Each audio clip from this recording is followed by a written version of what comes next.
Hello guys, gals, and non-binary pals, it's me, Big Mike, and welcome to my very first indie game showcase, the series where I take an in-depth look at indie games. For my inaugural episode, we are going to be looking at Superstar Shooter 16, an early access game for both PC and Linux, available on Steam. It was developed by JD Video Game Productions, a one-person dev team. So, full disclosure before we jump in. The game developer Jim gave me a free Steam key for this game. Originally it was so I could test the Linux version for bugs and to make sure it ran properly. Since then, the developer has become a great friend and supporter of mine, even donating 5 Steam keys for me to give away.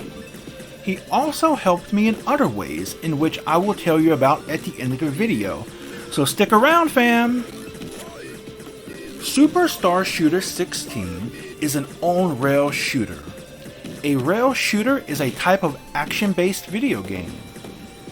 These kind of games are games in which the player control is limited to directing where to fire a virtual gun, or where to move the avatar around the screen in order to avoid obstacles. Think of games like Star Fox, for example.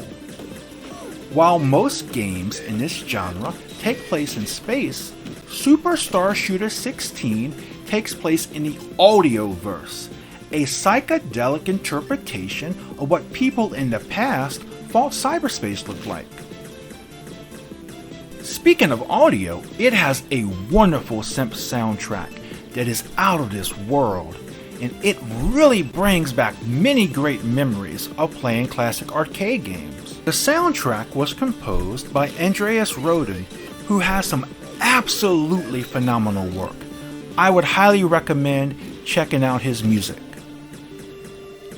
Another aspect of the audio I really love is that there's a voice, which I am presuming is the main antagonist, taunting you at various points during gameplay. And we're not done with the music just yet, fam. If you look, you can see the audio and visuals are synchronized, with both the levels and enemies moving to the rhythm of the music. The developer explains, this often creates a sensation of calm focus or feeling in the zone during gameplay, and I have personally experienced this myself while playing. Visually, Superstar Shooter 16 draws on an eclectic group of sources for inspiration, including MS-DOS games and DOS games from the 16 and 32-bit generations of gaming. From a technical perspective, it achieves its one-of-a-kind style of graphics by merging a sparse color palette of 16 colors with the 3D graphics engine of Unity. Now on to what's really important, the gameplay. What I really like about Superstar Shooter 16 is its gameplay philosophy. It's aimed at casual players, so it's easy to pick up and play.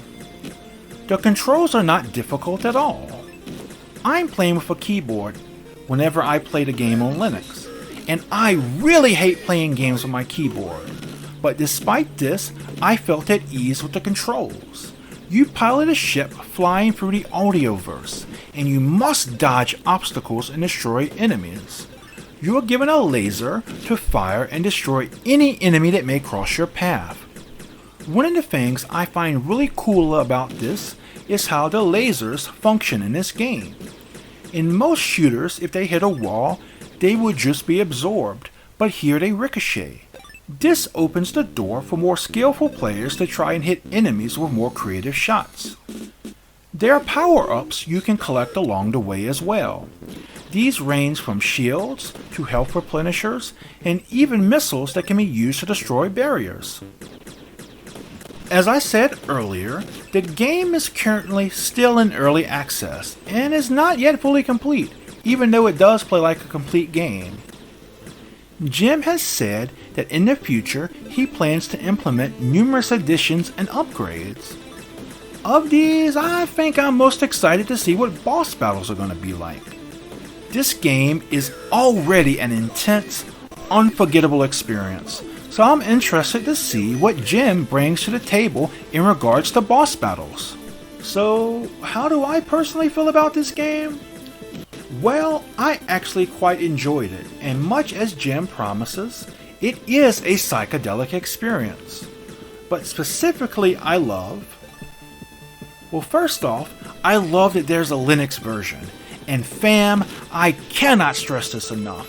If you are a game developer and you make a Linux version of your game, or you make it Linux compatible, on behalf of the Linux community, thank you. We really love your support. Secondly, I love the setting.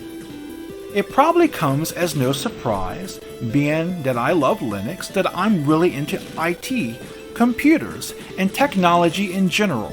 So anything game or otherwise with a story or setting involving these things are going to score major points in my book. Next, I love the gameplay. It's accessible and anyone can pick it up and get into it. Additionally, it has been said that the game soundtrack alone makes this game worthy of playing, and I fully agree with this assessment.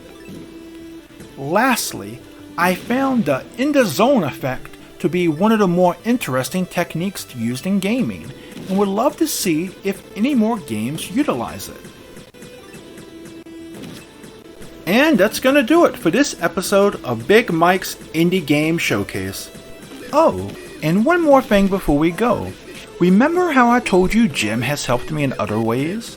Well, Jim was the first person to agree to come on and have a conversation with me. So in my next video, I will be sitting down with Jim and discussing this one-of-a-kind game, among other things. Special thanks to Jim for believing in me and for giving me this opportunity even before I was at 200 followers on Twitter. I cannot stress just how much that means to me and how important that was for me. Also, special thanks to Fran, who does a wonderful job doing my art. A special thanks to all of my friends on Twitter. I wouldn't be here without you all. And most importantly, a special thank you to all of you for watching.